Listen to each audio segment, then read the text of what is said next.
Immediately, 2 or 3 weeks later, he says, you know what, Debbie?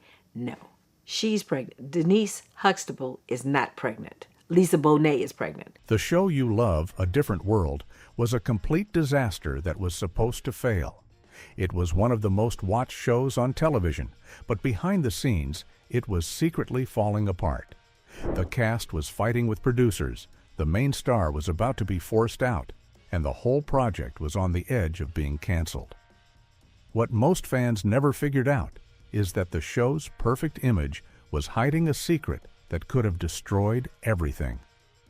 The secret history of a doomed show. Denise, why is it that we seem to keep bumping into each other? Because I'm always late and you're always in the way. Yeah, that's what I thought. Destiny. To understand what went wrong, we have to go back to the beginning. The Cosby Show was the biggest show in the world, a massive hit that changed television forever. The network wanted to build on that success, so they decided to create a spin-off. The plan was to follow the second oldest Huxtable daughter, Denise, as she went off to college. That show became A Different World.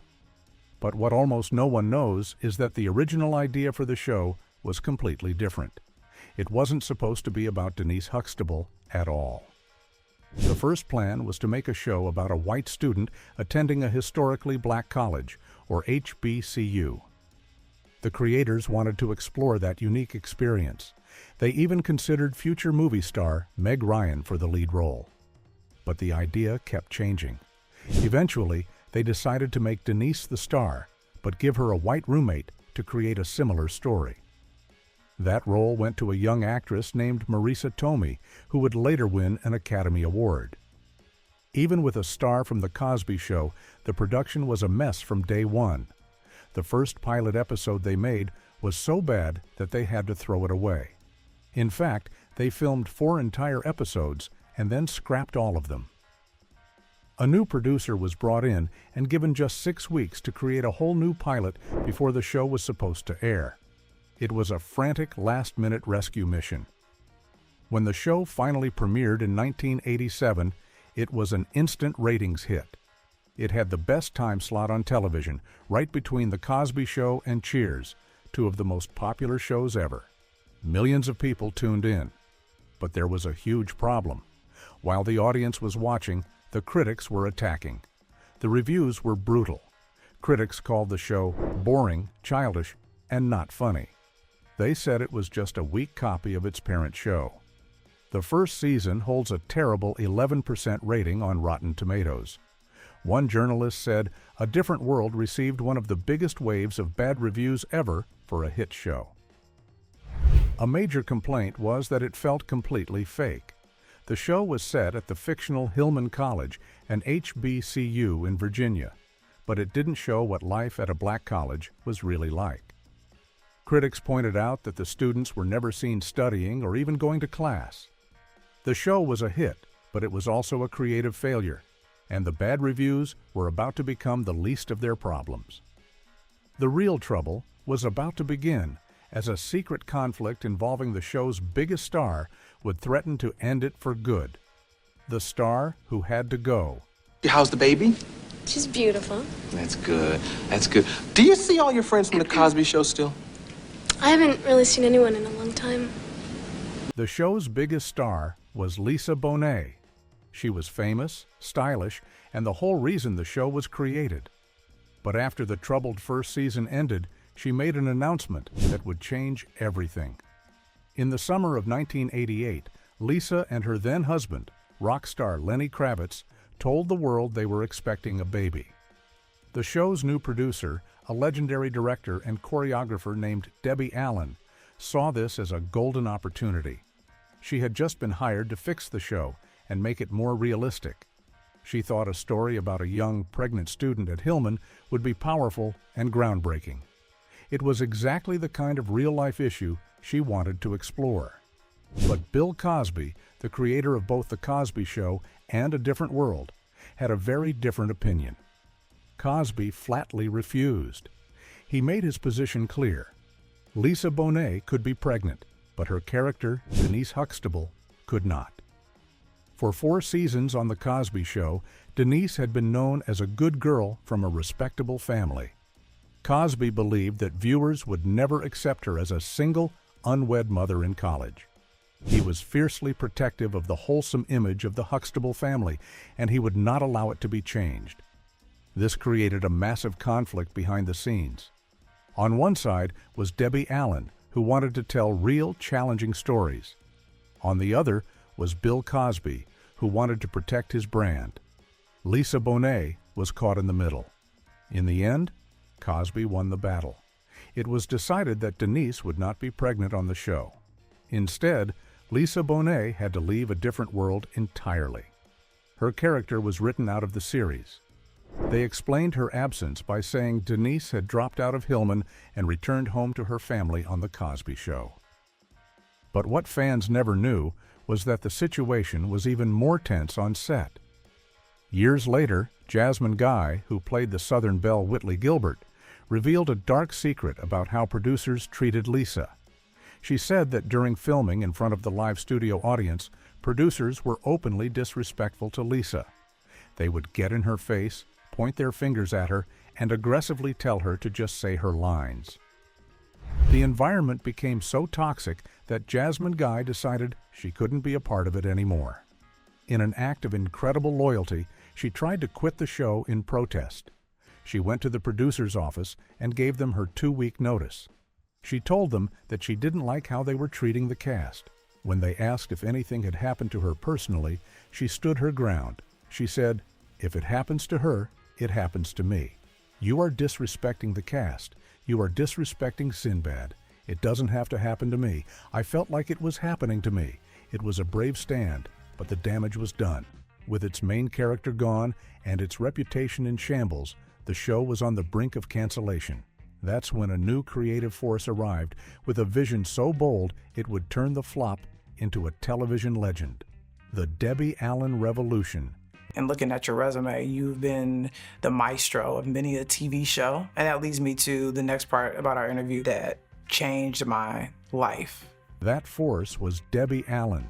As the new producer and director, she was given the impossible task of saving a show that had lost its star and its purpose. But Debbie had a secret weapon. She understood the world of the show better than its creators. Debbie was a graduate of Howard University, a real and prestigious HBCU. She knew what college life was really like, and she was determined to bring that authenticity to the screen. She started by completely overhauling the show. One of the first things she did was redesign the set for The Pit, the campus restaurant where the students hung out. She wanted it to look more realistic, so she made the kitchen and its workers more visible. She also got rid of the generic, rah-rah cheerleader-style costumes the cast wore in the first season and brought in more authentic fashion. She was so focused on discipline and energy that she even instituted a daily morning workout for the cast, making them do sit-ups and stretches before filming began. With Lisa Bonet gone, Debbie knew the show could no longer be about a single star. She shifted the focus to the entire group of students, creating a true ensemble show. She took 2 supporting characters from the first season, the rich and snooty Whitley Gilbert and the nerdy math whiz Dwayne Wayne, and placed them at the center of the series. This decision would create one of the most iconic and beloved couples in television history. To ensure the stories felt real, Debbie did something revolutionary. Every year, she took the entire writing staff on a field trip to Atlanta. There, they would visit the campuses of real HBCUs, like Spelman and Morehouse College. They walked the grounds, saw the latest dorm room styles and fashions, and most importantly, they talked to actual students and faculty. Many of the show's most famous episodes came from ideas and issues they heard about on these trips. Debbie also empowered her actors in a way that was rare in Hollywood. She saw them as partners in storytelling. She asked each cast member to write down 10 story ideas they would personally like to see their characters explore. She then took these lists directly to the writer's room, and several of those ideas made it into the show. The actors finally felt like their voices were being heard. Most importantly, Debbie Allen made the show brave. While The Cosby Show had carefully avoided controversial topics, Debbie dove right into them. Under her leadership, A Different World became a platform for discussing the most important issues of the day. The students at Hillman talked about apartheid in South Africa, date rape, domestic violence, and the HIV/AIDS epidemic. The show was no longer just a sitcom, it was a cultural conversation. As the show became more real on screen, the cast's lives off-screen were becoming a story of their own, filled with secret romances that fans are only now discovering, off-screen love and hidden relationships. She said, "Thank you for being my friend." Thank you for being my friend. Because we were really tight. We were going together. The on-screen chemistry between the students of Hillman was undeniable, especially the will they won't they dance between Dwayne and Whitley. But what fans didn't know was that this chemistry was fueled by a complex web of real-life crushes and secret relationships happening when the cameras weren't rolling. The biggest secret of all was the long-term romance between Kadeem Hardison, who played Dwayne Wayne, and Cree Summer, who played the free-spirited activist Freddie Brooks. While viewers were obsessed with Dwayne and Whitley, the real love story was between Kadeem and Cree.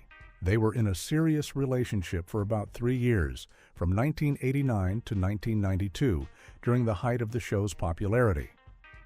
Their romance blossomed from a deep friendship. They were best friends first, sharing a love for riding motorcycles and collecting comic books. One day, while they were out riding, Cree pulled her motorcycle over and confessed her feelings. She told Kadeem, "I love you. I think I'm in love with you." He was shocked at first, but then he thought about it. He realized she was his best friend, and it just made sense. In a later interview, Cree described Kadeem as the blueprint for a first love, calling him kind, generous, and funny as hell. Their breakup before the show ended was tough, especially since they still had to work together every day, but they managed to remain close friends.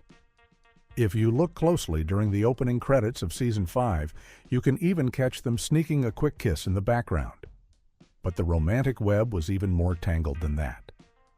Before Kadeem started dating Cree, he had a huge crush on his other co-star, Jasmine Guy.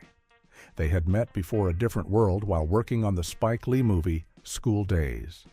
Kadeem was only 20 years old at the time, while Jasmine was 24, and she felt he was just too young for her. He was so smitten that during a party on set, he secretly asked the DJ to play a slow song a second time, just so he could keep dancing with her. There was another secret, long-lasting love story that came from the show, this one involving a member of the Huxtable family. Daryl M. Bell, who played Dwayne's best friend Ron Johnson, first met actress Tempest Bledsoe in 1989 when she made a guest appearance on A Different World. Of course, everyone knew Tempest as Vanessa Huxtable from The Cosby Show. A few years after meeting, they began dating. Today, they have been in a committed and happy relationship for nearly 3 decades, though they have never married. Their real lives were full of love, but on set, the drama was about to reach a boiling point over the show's most famous scene ever. Iconic moments and secret battles. Will you have me, Dwayne, as your lawfully wedded husband from this day forth to having a whole and richer for poorer? Baby, please, please. I do. The cast's powerful chemistry was real, but that didn't mean they always agreed with the direction of the show. In fact, when the writers came up with the idea for what would become the single most iconic moment in the series' history, the 2 main stars secretly fought against it, convinced it would be a complete disaster. Every fan remembers the legendary scene where Dwayne Wayne stands up in the middle of Whitley Gilbert's wedding to another man and begs her not to go through with it. It's a classic TV moment. But behind the scenes, both Kadeem Hardison and Jasmine Guy hated the idea. When she first read the script, Jasmine told the writers she thought it was whack and corny. Kadeem agreed. He felt that having Dwayne crash the wedding and steal his friend's fiancée was unrealistic and a snake-in-the-grass thing to do. It went against the integrity of his character. He pleaded with the writers to change the ending.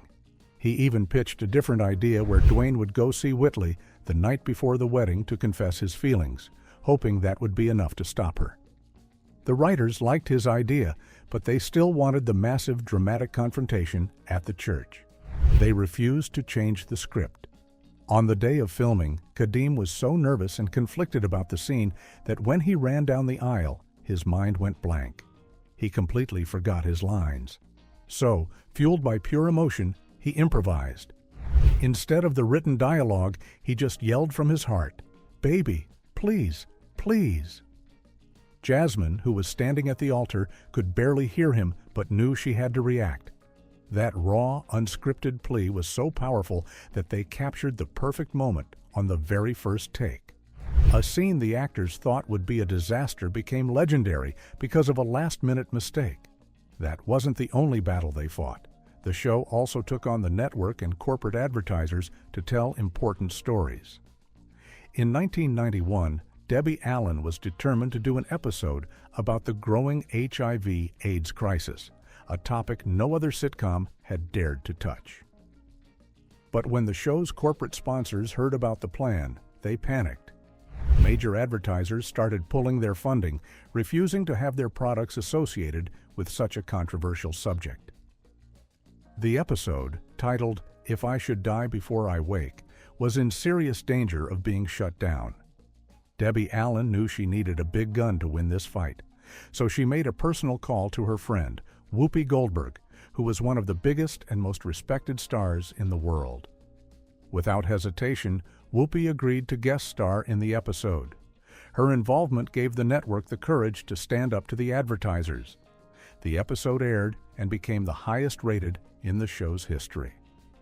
Debbie Allen later said that Whoopi's willingness to help made it possible to save millions of lives by educating the public at a time when fear and misinformation were rampant. Where are they now? Y'all's love story is cute. I thought... Who's this fool? He's too young. The cast fought tirelessly to make A Different World a show with meaning and purpose. Their lives after leaving Hillman College have been just as full of unexpected challenges, surprising triumphs, and personal battles that most fans never knew about. Sinbad, who played the big-hearted gym teacher and dorm director Walter Oakes, left the show after season 4 and became a massive star in stand-up comedy and movies like Houseguest and Jingle All the Way. But in 2020, at the age of 64, his life changed forever when he suffered a major ischemic stroke. The stroke was so severe, it left him unable to move the left side of his body.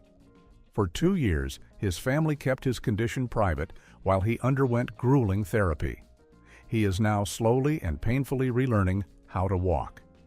In a message to his fans, Sinbad promised he will not stop fighting until he can walk across the stage again. Darrell M. Bell, who played the smooth-talking Ron Johnson, faced a different kind of battle. His father, Travers Bell Jr., was a financial pioneer and the founder of the first black-owned firm on the New York Stock Exchange. When his father passed away unexpectedly in 1988, a 24-year-old Darrell was named the executor of his $14 million estate. While still acting on the show, he found himself in the middle of a painful and public family legal battle. His own stepmother and aunt sued him, accusing him of mismanaging the family fortune. The case was eventually dismissed, but it was a deeply difficult experience for the young actor. Dawn Lewis, who played the mature and driven Jaleesa Vinson, is a multi-talented artist who faced her own set of industry challenges. She co-wrote the show's iconic theme song with Bill Cosby and Stu Gardner, but was told she couldn't be the one to sing it. Producers felt that because she was also in the cast but not the main star, it would give her too much attention. After 5 seasons, she left A Different World for a starring role in a new sitcom, Hangin' with Mr. Cooper. But after just 1 season, the producers of that show decided to change its direction, and her character was written out completely. Dawn has since spoken about the invisible ceiling that black actresses often face in Hollywood. While many of her castmates continued to work in front of the camera, Cree Summer, who played Freddie Brooks, built a secret empire with her voice. After the show ended, she quietly became one of the most successful and sought-after voice actors in history. While you may not have seen her face, you have definitely heard her voice. She has played over 100 characters in some of the most beloved cartoons of all time, including Susie Carmichael in Rugrats, Elmira Duff in Tiny Toon Adventures, and Foxy Love in Drawn Together. Jasmine Guy and Kadeem Hardison have both continued to have long and successful careers. Jasmine has appeared in numerous TV shows, including recurring roles on The Vampire Diaries and Amazon's Harlem, and has also become a respected director and activist. Kadeem has worked constantly in both film and television, starring alongside Zendaya in the Disney Channel series KC Undercover and appearing in acclaimed shows like Black Monday and The Chi. The Journey of a Different World is one of the most amazing comeback stories in television history. It started as a bland, critically panned spin-off that was on the verge of failure. But through conflict, courage, and the revolutionary vision of Debbie Allen, it transformed into a cultural landmark. The show inspired a generation of young black students, leading to a massive increase in enrollment at real-life HBCUs. Today, new generations continue to discover the show, finding that the issues it tackled are still relevant. The cast recently reunited for a sold-out tour of HBCUs across the country, bringing the story of Hillman full circle. The ultimate secret of A Different World is that the perfect polished show fans fell in love with was born from off-screen chaos and brave defiance. The struggles the cast and crew endured behind the scenes are what gave the show its authentic, unbreakable heart.